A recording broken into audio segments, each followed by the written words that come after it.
ബാജിയുടെ masala powder ഉണ്ടാക്കാൻ തുടങ്ങാം. അതിനു വേണ്ടി നമുക്കൊരു കടായി അടുപ്പത്ത് വെക്കാം.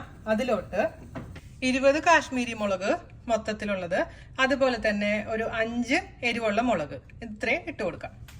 അതിന്റെ തണ്ടോടുകൂടി ഇടണം. നമ്മൾ ഫ്രൈ ചെയ്തതിന് ശേഷം പൊടിക്കാൻ നേരത്ത് മാത്രം അതിന്റെ തണ്ട് നമുക്ക് എടുത്ത് മാറ്റിയാൽ മതിയാവും കേട്ടോ. അപ്പൊ അതൊന്ന് മീഡിയം ഫ്ലെയിമിൽ ഇട്ടതിന് ശേഷം നന്നായി ഒന്ന് റോസ്റ്റ് ചെയ്തെടുക്കാം.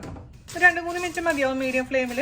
ആ ഒരു നല്ലൊരു വാസന വരുന്ന വരെ ഒന്ന് ഫ്രൈ ചെയ്തെടുത്ത് മാറ്റി വയ്ക്കാം. ഒരു 3 മിനിറ്റ് കഴിഞ്ഞിട്ടുണ്ട്, ഇത് ആയിട്ടുണ്ട്. നമുക്കിത് വേറൊരു പാത്രത്തിലോട്ട് മാറ്റി വയ്ക്കാം.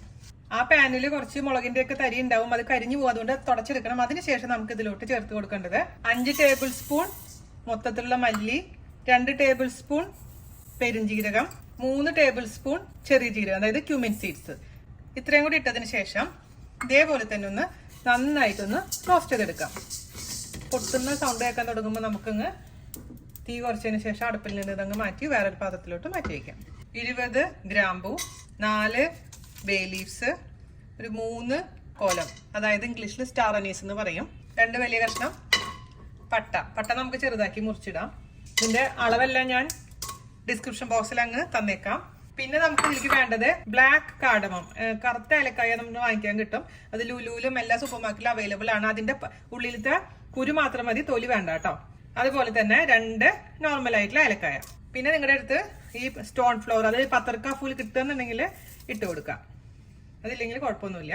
ഇത്രയും കൂടെ ചേർത്തിട്ട് ഇതേപോലെ തന്നെ ചെറിയ തീയിൽ നമുക്കിതൊന്ന് റോസ്റ്റ് ചെയ്തെടുക്കാം. ഇത് റെഡി ആവാറാവുന്ന സമയത്ത് നമുക്ക് ഇതിലേക്ക് 1 ടേബിൾ സ്പൂൺ ഉപ്പും കൂടെ ചേർത്തൊന്ന് ഫ്രൈ ചെയ്തെടുക്കണേ. ഉപ്പ് ചേർത്ത് ഫ്രൈ ചെയ്ത് കഴിഞ്ഞാൽ മസാല പെട്ടെന്ന് കേടാവാതിരിക്കാൻ സഹായിക്കും. ഉപ്പ് ചേർത്ത് കഴിഞ്ഞാൽ പക്ഷെ ശ്രദ്ധിക്കണം, നമ്മുടെ നല്ല പാത്രത്തിലൊക്കെ ആണെങ്കിൽ ഒരുപാട് ഇങ്ങനെ ഇതിട്ട് ഇളക്കണ്ട, ജസ്റ്റ് ഇങ്ങനെ ആക്കി കൊടുത്താൽ മതി കേട്ടോ. ഇങ്ങനെയൊക്കെ ചെയ്യുമ്പോൾ പഴയ ചീനച്ചട്ടിയിലൊക്കെ വെച്ച് ചെയ്താൽ മതി, അല്ലെങ്കിൽ സ്ക്രാച്ച് വിടാനുള്ള ചാൻസ് ഉണ്ട്. ഇറ്റോളം ചെറിയ തീയിൽ ഞാൻ ഫ്രൈ ചെയ്തെടുത്തിട്ടുണ്ടായിരുന്നു. ഇത് നമുക്ക് പാത്രത്തിലോട്ടും ഇട്ട് കൊടുക്കാം. ഇത് നമുക്ക് ചൂടാറിയതിന് ശേഷമാണ് നന്നായിട്ട് പൊടിച്ചെടുക്കേണ്ടത്. അതിന് മുൻപായിട്ട് നമുക്ക് ഇതിന്റെ കൂടെ ചേർത്ത് കൊടുക്കേണ്ടത് 1/2 ടീസ്പൂൺ മഞ്ഞൾപ്പൊടി, 2 ടീസ്പൂൺ ആംചൂർ പൗഡർ, അതായത് ഡ്രൈ മാംഗോ പൗഡർ, നല്ല പുളിക്ക് വേണ്ടിയിട്ടാണ്. പിന്നെ നമുക്ക് കാലാനമക്ക് എന്ന് പറഞ്ഞാൽ അവൈലബിൾ ആണ് മാർക്കറ്റിൽ. നോർത്ത് ഇന്ത്യൻ മസാലയിലൊക്കെ ഉള്ളതാണ്. കാലാനമക്ക് ഉണ്ടെങ്കിൽ തീർച്ചയായിട്ടും ഇട്ട് കൊടുക്കാം, അല്ലെങ്കിൽ ഒഴിവാക്കാം. അത് നമുക്ക് 1 ടീസ്പൂൺ ആണ് ആഡ് ചെയ്ത് കൊടുക്കേണ്ടത്. പിന്നെ ചുക്കുപൊടി 1/2 ടീസ്പൂൺ, കായം പൊടിച്ചത് 1 ടീസ്പൂൺ. പിന്നെ നമുക്ക് ഇതിലേക്ക് ചേർത്ത് കൊടുക്കേണ്ടത് കസൂരി മേത്തിയാണ്. കസൂരി മേത്തി ഞാൻ ജസ്റ്റ് ഒന്ന് ഫ്രൈ ചെയ്തിട്ട് പൊടിച്ച് അരിച്ചു വെച്ചിട്ടുണ്ടായിരുന്നു, അതിൽ നിന്ന് 2 ടേബിൾ സ്പൂൺ. ഇനി എന്താ ചെയ്യേണ്ടതെന്ന് വെച്ചാൽ നമ്മൾ ഫ്രൈ ചെയ്ത് വെച്ചിരിക്കുന്ന എല്ലാ മസാലയും ഒന്ന് ചൂടാറാൻ വേണ്ടി മാറ്റി വെക്കാം. അതിനുശേഷം നന്നായിട്ട് മിക്സിയില് പൊടിച്ചെടുക്കാം. അപ്പൊ ഞാനിവിടെ ആദ്യം തന്നെ മുളകാണ് പൊടിച്ചെടുത്തേക്കുന്നത് കേട്ടോ. അപ്പൊ മുളക് ആദ്യം പൊടിക്കുക, അതിനുശേഷം ബാക്കിയുള്ളതും കൂടി ഇട്ട് പൊടിക്കണം.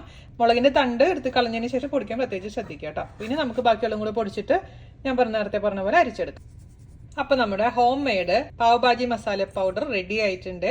ഞാനിങ്ങനെ കമ്പയർ ചെയ്യായിരുന്നു പുറത്തുനിന്ന് വാങ്ങിച്ചതും തമ്മിൽ, അതേപോലെ തന്നെ ഉണ്ട് കേട്ടോ. പിന്നെ വീട്ടിൽ ഉണ്ടാക്കുമ്പോൾ പിന്നെ പ്രത്യേകിച്ച് പറയേണ്ടതില്ലല്ലോ, നമുക്ക് കുറച്ചും കൂടെ ധൈര്യമായിട്ട് ഉപയോഗിക്കാം.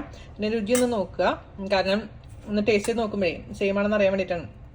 ചെറിയ എരിവും ഒരു പുളിയും അത് സൂപ്പറായിട്ടുള്ള ടേസ്റ്റ് ആയിട്ടുണ്ട്. അപ്പോൾ ഇത് നമുക്കൊരു 10 പ്രാവശ്യമൊക്കെ ഉണ്ടാക്കാൻ, അതായത് 1 ടേബിൾ സ്പൂൺ ഒക്കെ മതിയല്ലോ നമുക്ക് പാവ് ഭാജി മസാല നമ്മൾ കറിക്ക് ഇടാൻ വേണ്ടിയിട്ട്. അപ്പോൾ അങ്ങനെ വെച്ചാൽ ഒരു 10-12 കറിക്കൊക്കെ പൗഡർ ഉണ്ട് ഇത്. അപ്പോൾ എല്ലാവരും തയ്യാറാക്കി നോക്കുക.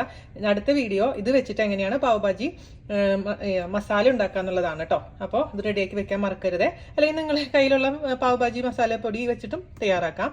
ഓൾറെഡി ഞാനൊരു വീഡിയോ ഇട്ടിട്ടുണ്ട്, എന്നാൽ പോലും കുറച്ചും കൂടെ ഡിഫറെൻ്റ് ആയിട്ടാണ് അടുത്ത വീഡിയോ ചെയ്യാൻ പോകുന്നത് കേട്ടോ. അപ്പോൾ അടുത്ത റെസിപ്പി ആയിട്ട് വരുന്നവരെ നന്ദി, നമസ്കാരം, താങ്ക് യു.